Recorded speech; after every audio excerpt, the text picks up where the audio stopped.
Hind public news देश और दुनिया की सही सटीक और अहम खबरों के लिए देखते रहिए हिंद पब्लिक न्यूज। हम दिखाते हैं हमेशा सच।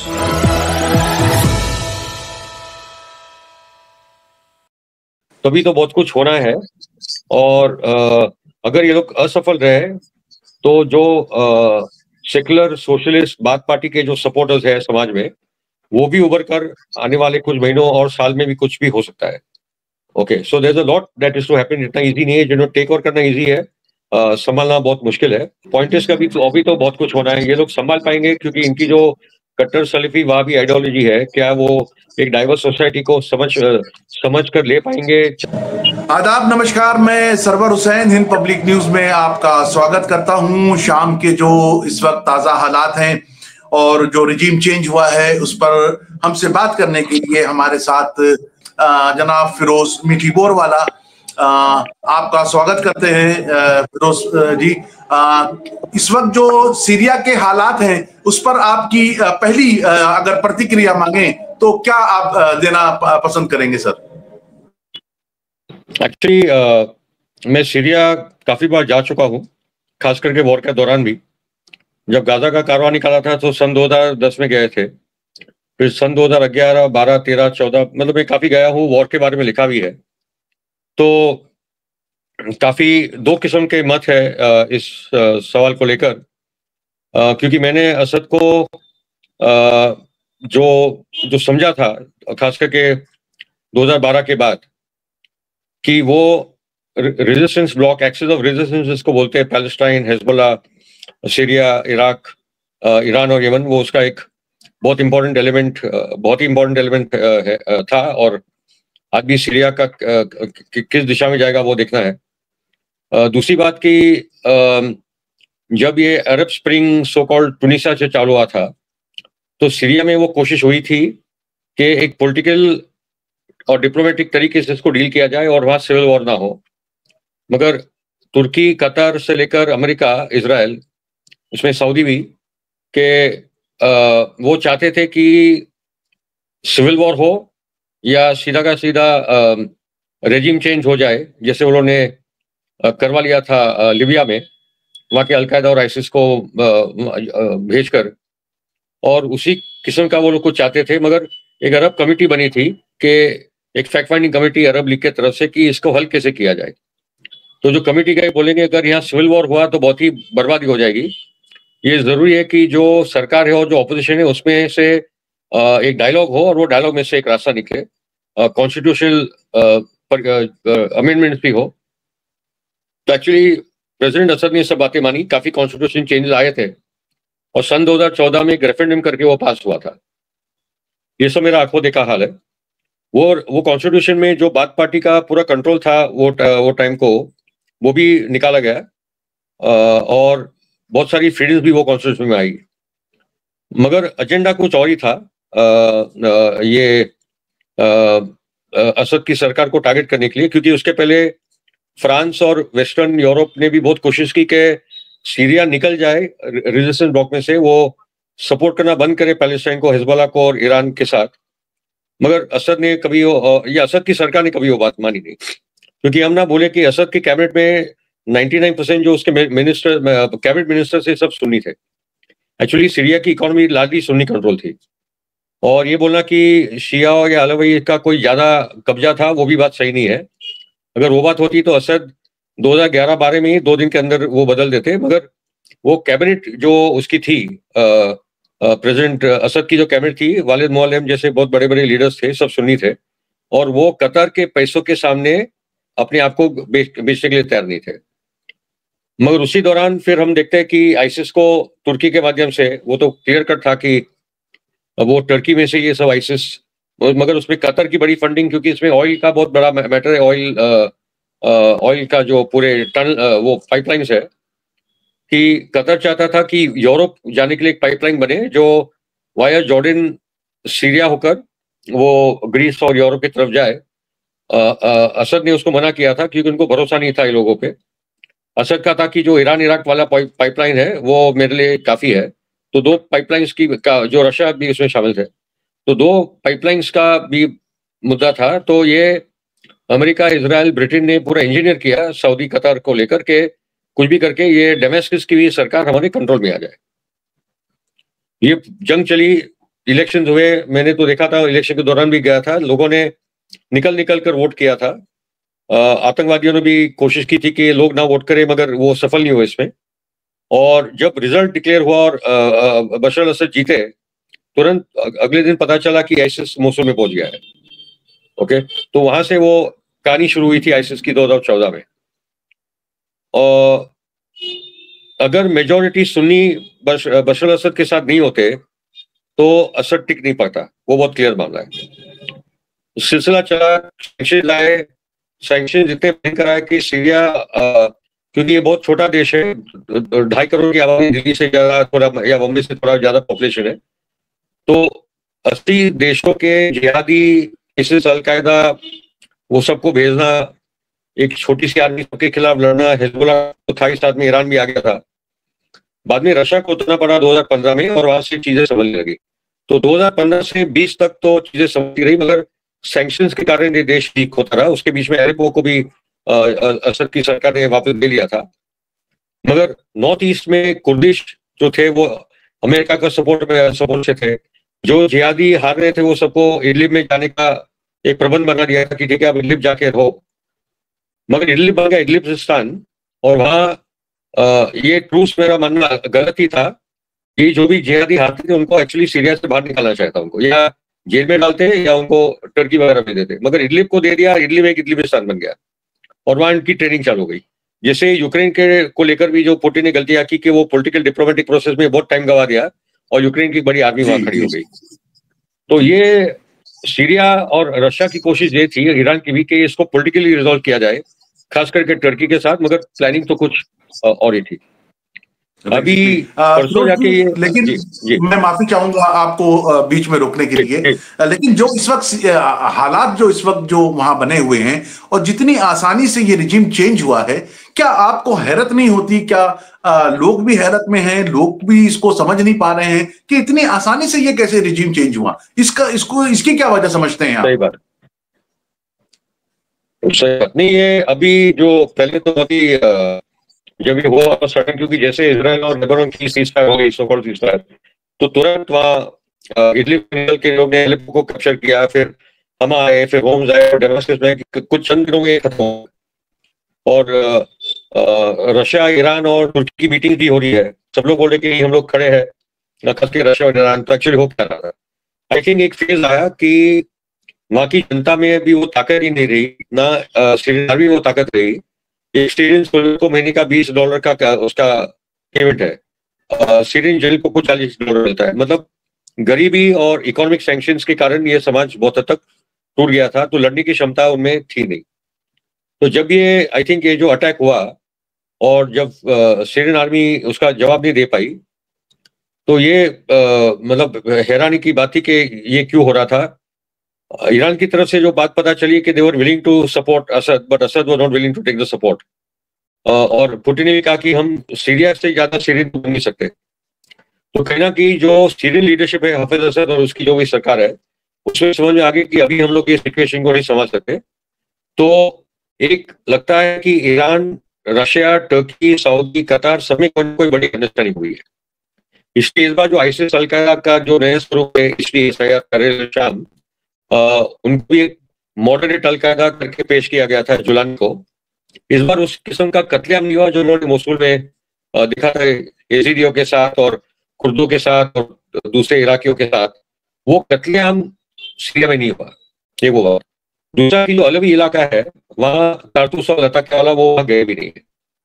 कुर्दों के साथ कुछ हद तक लड़ाई हुई है, क्योंकि वो टर्की वाला जो मैटर है, टर्की नहीं चाहता कि कुर्द आगे बढ़े, और कुर्दों ने जो नॉर्थ ईस्ट ले लिया है वो तो अपना एक ऑटोनॉमस स्टेट वहां घोषित हो ही चुका था। तो जो, और ड्रूज भी अपने आप को असर्ट करने लगे थे गोलान के इलाके में। तो देख रहे थे कि जो सुन्नी इलाका है, जो अलावी इलाका है, जो कुर्द इलाका है, और ये जो ड्रूज इलाका है, वो सब अपने आप को असर्ट कर रहे थे। और क्रिश्चियंस का तो ऐसा कोई खास इलाका नहीं है, क्योंकि सबसे ज्यादा संकट अगर किसको होगी तो क्रिश्चियंस, क्योंकि वो एक ग्रेटर इजराइल प्रोजेक्ट में इराक से सफाया हुआ है, उनका सीरिया से सफाया हुआ है।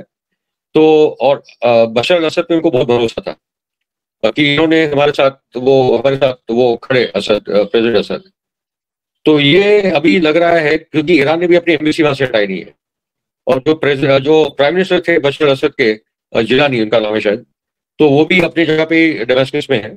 एक hand over transfer of power की बात करेंगे तो मुझे तो ये भी लग रहा है कि कई मुस्लिम कंट्रीज में ये कोई सेटलमेंट हुआ है कि बशर असद भी हट जाएंगे, ही सेफली इन रशिया, और आपस में एक डाइवर्स इंक्लूसिव सीरिया बनाने की बात है। ये अलकायदा आईसिस वाले कितना समझते हैं ये सब शब्दों को मुझे पता नहीं है कि ये कोई कट्टर इस्लामिक मुल्क कभी बनने वाला है, या ये सेक्युलर सीरिया तो रहेगा नहीं, क्योंकि इसका इस्लामीकरण ये करेंगे। मगर अलग अलग जो धर्म के लोग, वो क्या अपना धर्म फ्रीली पाएंगे, जो माइनॉरिटीज है वहां खास करके, ये भी देखना है। तो ये बात थी। तीसरी बात है कि इनका है कि लेबनान और हिजबुल्लाह को, क्योंकि अभी सीरिया निकल चुका है, वो जो एक पूरा कनेक्टिंग है Iran, Iraq, Syria to Lebanon to Palestine, तो अभी जो सीरिया एक्सिस ऑफ रेजिस्टेंस से अगर अलग हो चुका है तो फिर हिजबुल्लाह का भी क्या होगा, पैलेस्टाइन का क्या होगा, ये सब बड़े सवाल है। मगर अभी मुझे लग रहा है कि कहीं ना कहीं ईरान और ये लोग का कोऑर्डिनेशन भी है, कि अगर एम्बेसी है तो ये जो भी नई सरकार बनेगी उसके साथ उनका कोऑर्डिनेशन होगा। और अगर तुर्क और इजराइल साथ में आ रहे हैं तो मेरा मानना है कि ईरान और अरब ये भी साथ में आएंगे, क्योंकि लेकिन फिरोज जी, जिस तरह से देखा जा रहा है कि इजराइल तो अभी भी शाम में बमबारी कर रहा है। पहले उसने फिलिस्तीन में 1 साल से ज्यादा जो है वो कत्लेआम किया, फिर वो उसका रुख लेबनान की तरफ हो गया, अब लेबनान से शाम की तरफ हो गया। तो ये जो मुसलसल जो है वो अभी ताजा खबरें यही आ रही हैं कि उसने जो है शाम पर भी मुसलसल हमले जारी रखे हैं। तो और जो यहाँ पर शाम में जो हुकूमत बरसर इख्तिदार आई हुई है, जो पावर में आई हुई है, वो अमेरिका की ब्लैकलिस्ट में है। तो ये कैसे मुमकिन हो पा रहा है? ब्लैकलिस्ट में यूनानी पे $10 मिलियन का अवार्ड है। सीएन उसका इंटरव्यू करती है, उसको मॉडरेट चेहरा बनकर पेश करती है। तो ये तो बहुत ही, तो जो अमेरिका का जो रोल रहा है, right from Bin Laden to Taliban to ISIS, Al Qaeda, और अलग अलग जो इस किस्म के आतंकवादी संगठन होते हैं, वो सबको उसे पाल कर रखे हैं। दूसरी ये बात है कि इजराइल शायद समझ ले कि वो जीत चुका है। अभी तक हमास ने सरेंडर नहीं किया गाजा में, अभी भी वहां संघर्ष जारी है, कत्लेआम बहुत बड़े वॉर क्राइम्स हो रहे हैं वहां, हॉलोकॉस्ट हो रहा है, जेनोसाइड हो रहा है। लेबनान में वो असफल रहा, हिजबुल्लाह को हरा नहीं पाया। हिजबुल्लाह ने बनाव से जवाब उसको देते रहे, वो कुछ कर नहीं पाए, गांव तक नहीं ले पाया लेबनान का। इजराइल वो अभी जरूर फायदा ले रहा है, सीरिया का जो प्रॉब्लम है अंदर अभी, उसका जरूर फायदा ले रहा है। मगर आई थिंक ये टेम्परेरी कुछ जीत से इजराइल और नेतन्याहू की, उसका larger writing on the wall है कि इजराइल ये पूरे एंड ऑफ द वॉर में हारने वाला है। तो ये लास्ट वॉर लिबरेशन में होता रहता है पूरे इलाके के लिए। तो जब आप लिबरेशन की वॉर चलाओगे तो कुछ चीजें जीतोगे, एक दो चीजें हारोगे। तो अभी के फेज में कुछ सेटबैक्स हुए हैं, मगर आई थिंक सीरिया की जनता हाईली अरब नेशनलिस्ट जनता है, कुर्दी है वहाँ, अलवी भी है, वहाँ के क्रिश्चियन भी है। आई थिंक वो लोग भी समझ रहे हैं कि Syria will answer back to the Israel at also the right time. अभी ये देश बहुत ही बिखर गया था, ये देश साथ में आएगा, उसको ईरान भी मदद करेगी, हिजबुल्लाह भी मदद करेगी। मेरा मानना है कि सुन्नी शिया में ज्यादा डायलॉग की जरूरत है, खास करके इन कॉन्टेक्स्ट ऑफ सीरिया। और आई थिंक असद का, बशर असद को एक ये शायद 2-3 साल पहले उसको करना चाहिए था कि उसके कैबिनेट में जो सेकुलर सुन्नी लीडर्स हैं, क्योंकि इसके कैबिनेट में 99% सुन्नी है, तो शायद बशर असद को हैंड ओवर भी करना चाहिए था किसी एक सुन्नी लीडर को जो रेजिस्टेंस ब्लॉक के ही समर्थक थे। और वही है, बात पार्टी में तो पूरा सपोर्ट है रेजिस्टेंस ब्लॉक को, और दूसरे भी जो लेफ्ट पार्टीज है वहाँ की, और जो सोशलिस्ट पार्टीज है वो, या जो नेशनलिस्ट सीरियन पार्टीज है, वो पूरे के पूरे रेजिस्टेंस ब्लॉक के साथ खड़ी है। तो ये मानना कि सीरिया एकदम निकल गया है रेजिस्टेंस से, वो बात सही नहीं है। बहुत कुछ अभी होना है सीरिया में, so let's see where it all goes. पर ज्यादा निराशा की जरूरत नहीं है। एक अच्छी खबर यह है कि अभी तक कोई सेक्टेरियन उस किस्म की अटैक्स हुए नहीं है, ना क्रिश्चियंस पे कोई बड़े पे, कुछ चीजें पे देखने को हुआ है, कुछ इलाकों में शिया पे अटैक हुआ है। मगर जो मौलाना हजरत ज़ैनब की जो कबर है, जो उनका मौजूद में, उसको उन्होंने हाथ में लगाया है। यही सवाल आपसे पूछने वाला था फिरोज भाई कि जिस तरह से कुछ ईरान से भी, इवन लेबनान से भी, इराक से भी कुछ नीम फौजी दस्ते, जिसको सेमी मिलिट्री फोर्सेस आप कह लें, वो बीबी ज़ैनब के रोजे की हिफाजत के लिए, और वहां जो इमाम हुसैन की बेटी जनाब सकीना का रोजा है उसकी हिफाजत के लिए, फिर वो अचानक पता नहीं कहाँ गायब हो गए। वो फौजी भी वहां नजर नहीं आ रहे हैं, ना हिफाजत का कोई इंतजाम है। अच्छा, जो वहां पर रिजीम जो चेंज हुई है वो ये कह रही है कि हमें रोजों से कोई मतलब नहीं है, हम ना रोजों को नुकसान पहुंचाएंगे और ना हमें रोजों को नुकसान पहुंचाना है। और फिर वहां से फौजें भी अपने आप जो है वो गायब हो जाती हैं। वो फौजें वहां जाते हुए हमें नजर तो आती हैं फिरोज साहब, लेकिन वहां से वापसी करती हुई हमें नजर नहीं आती। तो फिर वो कहाँ गई? ये क्या कंफ्यूजन है ये? आई थिंक ये भी मुझे आज ही पता चला है। मैं तो इस वजह से ज़ियारत के लिए जा चुका हूँ 3 बार या शायद ज्यादा। तो वो जो रोजा है वो सुन्नी इलाके में ही है, यहाँ की जो पॉपुलेशन वहां सुन्नी है वो भी वो रोजे को जाती है। तो आई थिंक कहीं ना कहीं वो एक अंडरस्टैंडिंग हो चुकी थी कि हम ऐसा कोई वाक्य नहीं होने देंगे, ऐसी कोई घटना नहीं घटेगी, कोई चर्च को उड़ाया जाए, कोई ज़ियारत को उड़ाया जाए, ऐसा कुछ उन्होंने अभी तक किया नहीं है। आई थिंक इस बार कुछ और सेटलमेंट के साथ हुआ है। अभी ये देखना है कि इजराइल वाला एजेंडा चलेगा जिस किस्म से टर्की ऑपरेट हो रही है, या पहली अरब और ईरान साथ में आते हैं, जो सीरिया का अरब है और ईरान है वो साथ में आते हैं रेजिस्टेंस के क्वेश्चन को लेकर। तो ये भी देखना है कि आगे वाले दिनों और महीनों में क्या होता है। मगर इतना है कि नेतन्याहू के लिए वॉर जारी रखना बहुत जरूरी है। जिस दिन वॉर खत्म हो जाती है तो वो बहुत ही संकट में आ जाएगा। इसलिए आज इसको मारो, कल उसको मारो, कल ये देश वो देश। अभी ईरान को लेकर वो लोग रेजिम चेंज की कोशिश करेंगे, वो होना नहीं है। अंदर से ईरान के लोग बहुत ही यूनाइटेड है, कुछ एलिमेंट्स ऑलवेज होते हैं। तो अभी जो सिचुएशन है कि ट्रंप आने के पहले ज्यादा करके संभव है कि गाजा में एक सीजफायर हो जाए। लेबनान के साथ तो सीजफायर अटैक भी चल रहे हैं। सीरिया की सिचुएशन अजीबोगरीब है। ईरान बहुत मजबूती से खड़ा है और ईरान का डायलॉग मुस्लिम वर्ल्ड, अरब सुन्नी वर्ल्ड से बहुत अच्छी तरह चल रहा है। तो कुछ नए किस्म के अलायंसेस अभी मैं मानता हूँ कि ये फेज में खड़े होंगे, उसको ऑब्जर्व करना जरूरी है। फिरोज साहब, क्या ये कहा जा सकता है कि पहले लेबनान को जो मदद पहुंच रही थी शाम के जरिए, वहां के जो इस्तेकामत के जो फौजी थे उनको जो हेल्प पहुंचा रही थी, वो पाइपलाइन कट करने के लिए ही जो है वो शाम में रिजीम चेंज करवाई गई है। और फिर वो फिलिस्तीन को भी, और असल टारगेट जो है वो दरअसल ईरान है। Is it true? That is very true, but I think मैं वही बोल रहा हूँ कि ईरान, अगर ये समझौता कहीं ना कहीं हुआ है और ईरान में भी वो समझौता का हिस्सा है, तो कुछ तो प्लानिंग होगी, क्योंकि ईरान ने अपनी एम्बेसी को वहां से नहीं हटाया है। ठीक है, तो कुछ तो प्लानिंग होगी ये पूरे मसले को लेकर के ईरान का भी कांटेक्ट नई सरकार के साथ बना रहे और रेजिस्टेंस ब्लॉक को जो पहुंचाना है मदद इन वेरियस वेज वो बरकरार है। ये अभी देखना है कि तुर्की, और इसमें तुर्की का आगे का रोल क्या होगा। क्या वो रेजिस्टेंस के साथ की, ठीक है, अभी वो चाहते थे कि एक शिया अलवी हट जाए, तो वो हट चुका है, अगर वही उनका एजेंडा था। दूसरा उनका एजेंडा, अगर उनका एजेंडा है पैलेस्टाइन को, इजराइल को कब्जे में देना, तो फिर तो एर्दोगान काफी एक्सपोज हो चुका है, क्योंकि आज भी अजरबैजान से जो तेल जा रहा है, बाकू से तेल जा रहा है, वो एर्दोगान के तुर्की से ही जा रहा है। ओके, तो अगर, इसलिए अभी बहुत इंटरेस्टिंग होगा कि ईरान का और सीरिया का और हिजबुल्लाह और सीरिया का क्या संबंध होगा, और अलग तरीके से सीरिया और ईरान का जो और इराक का जो पूरा ब्लॉक है वो कैसे ऑपरेट करेगा, ये भी देखते हैं। मगर मैं मानता हूँ कि सीरिया और रशिया और ईरान, क्योंकि ये समझौते का एक हिस्सा है, तो कुछ लॉन्ग टर्म समझ कर ये उन्होंने किया होगा कि ये अभी असद को सपोर्ट करना अनसक्सेसफुल हो चुका है।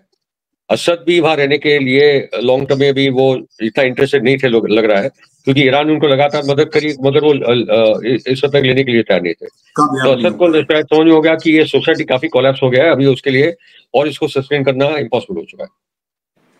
तो क्या फिरोज साहब ये कहा जाए, अगर आखिरी मेरा सवाल ये है कि ये कहा जाए कि वेट एंड वॉच वाली पॉलिसी जो है वो शाम के लिए भी फिलहाल रखी जाए, और ये देखा जाए कि जो नई हुकूमत वहां तश्कील पाई है, जो नया रजीम वहां पर आया है, क्या वो जो आवाम बड़ी वहां खुशी का इजहार कर रही है, अब वो उनकी उम्मीदों पर खरा उतर पाएगी या नहीं उतर पाएगी, या ये इजराइल का ग्रेटर इजराइल बनाने के सिमत में पहला कदम है? नहीं, देखिए, इसमें एक तो कदम है ऑटोमान एम्पायर को भी आगे बढ़ाने के लिए, ठीक है। तुर्की का भी अपना एजेंडा है, इजराइल का अपना एजेंडा है। जो लोग सड़कों पे खुशी मना रहे हैं, तो कुछ लोग तो काफी लोग अपने घरों में रो भी रहे असद के लिए, ठीक है। तो पॉइंटर्स का भी तो अभी तो बहुत कुछ होना है। ये लोग संभाल पाएंगे क्योंकि इनकी जो कट्टर सलफी वहाबी आइडियोलॉजी है, क्या वो एक डाइवर्स सोसाइटी को समझ कर ले पाएंगे, चला पाएंगे? वो अपने वहाबी सलफी इस्लाम को थोपेंगे, जनता उसकी क्या रिएक्ट करेगी?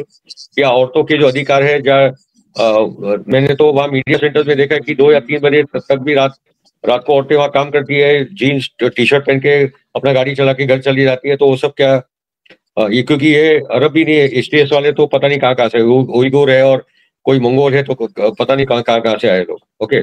उनके लिए, क्योंकि उनकी मानसिकता बहुत ही मतलब एक प्रॉब्लमेटिक, आईसिस और अलकायदा की जो मानसिकता है बहुत ही प्रॉब्लमेटिक है। तो अभी देखना है कि ये समाज कैसे डेवलप होगा। मगर at the same time Iran और हिजबुल्लाह एक प्रोएक्टिव रोल प्ले करेगी, हम आप ऑब्जर्व करेंगे। मगर ईरान है और इराक है, हिजबुल्लाह है, पैलेस्टीनियंस है, वो एक एक्टिव रोल एंगेजमेंट का प्ले करेंगे ये नई जो भी सेटअप बन रहा है सीरिया में, ताकि वो एक्सेस ऑफ रीजन के साथ उनके अच्छे ताल्लुकात रहे। और अच्छे ताल्लुकात रहेंगे तो फिर जो सिलसिला है सप्लाईज का वो चलता रहेगा। और फाइनली जोलानी जो भी आए हैं, उनको जवाब जल्दी देना होगा कि इजराइल जो भी सीरिया में घुसा है गोलान के इलाके में, वो जोलानी अपने इजराइल के खिलाफ कब लड़ाई जारी करेगा और इजराइल को कब वहां से निकालेगा। नहीं तो ये जो दिख रहा है कि तुर्की और इजराइल का पूरा एक अंडरस्टैंडिंग से काम हो रहा है, जोलानी उसमें एक्सपोज हो जाएगा।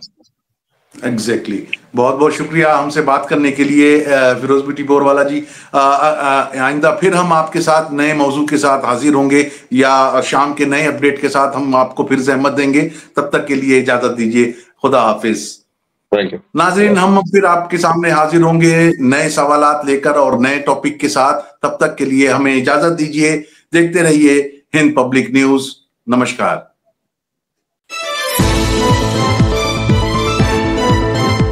हिंद पब्लिक न्यूज देश और दुनिया की सही, सटीक और अहम खबरों के लिए देखते रहिए हिंद पब्लिक न्यूज।